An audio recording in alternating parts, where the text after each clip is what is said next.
يا سلام بقى على الشتا والطواجن بتاعته، يا سلام بقى لما تكون الطواجن كده كلها خضار وكمان فيها لحمه، يا سلام. بس اللحمه بقى غاليه، بس طبعا احنا مش هنوقف نفسنا ومش مش هنعملها برضو باللحمه، لا هنعملها باحلى واطعم انواع اللحوم.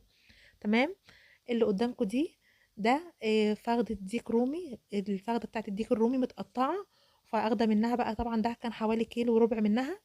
هعمل بيه بقى الطاجن الخضار معاكم بطريقة سهلة قوي قوي، وطريقة حلوة جدا جدا، وهتاكلي اللحمة بتاعته كأنك بتاكلي أطعم وأغلى أنواع اللحوم. تمام. الأول كده هجيب حلة واحط فيها معلقة سمنة صغيرة، وهشوح فيها اللحمة بتاعتي بتاعت الديك الرومي، وهنزل عليها ببصلاية وطماطماية وجزراية صغيرة، ورق لوري، وفلفل اسود، وحبهان ومستكه لو عندك، لو حابه تحطيهم حطيهم، عايزه تستغنى عنهم مفيش مشكله خالص. وبصلايه، وهبدا بقى اقلب كويس الحاجات دي كويس جدا، وهغطيهم شويه كده ينزلوا الميه بتاعتهم. وبعد كده بقى اكون طبعا عندي ميه تكون بتغلي كويس، مغليه كويس جدا، هنزل بقى بالميه وهي بتغلي كده عليها،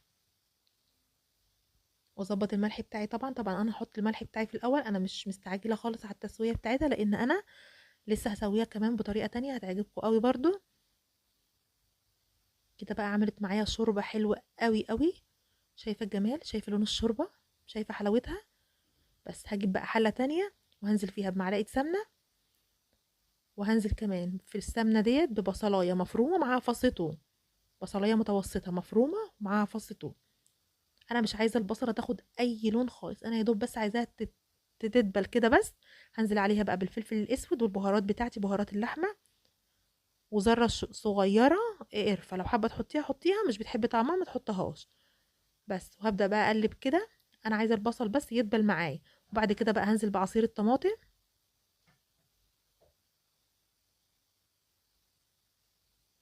اول ما تدبل معايا واحس ان هي دبلت معايا كده، هنزل بقى بعصير الطماطم على طول. عصير الطماطم انا مش عايزاه يتسبك خالص، انا عايزاه بس يغلي كده زي ما انت شايف. تمام. بعد لما غلى بقى هنزل بالبزلة والجزر، نزلت بالبزلة والجزر. وبعد كده بقى خلاص اول برضو ما يبدأ يغلوا معايا كده، طبعا معايا بطاطس مقطعة مكعبات مش هنزل بيها دلوقتي خالص عشان ما تتهريش، هسيب البطاطس شوية كده وبعد كده بقى انزل بيها كده. وهنزل كمان برضو المفروض كمان انا كنت هنزل بالفاصوليا خضراء، بس انا نسيت بقى مش نسيت، كنت لسه صراحة يعني بقطعها، فقطعتها ونزلت بيها هي كمان. هجيب بقى طاجن معايا كده، وهنزل بكل الخضار ده كده في الطاجن، واللحمة بتاعتي بقى اللي انا كنت مسوياها هحطها كده على وش على وش الطاجن.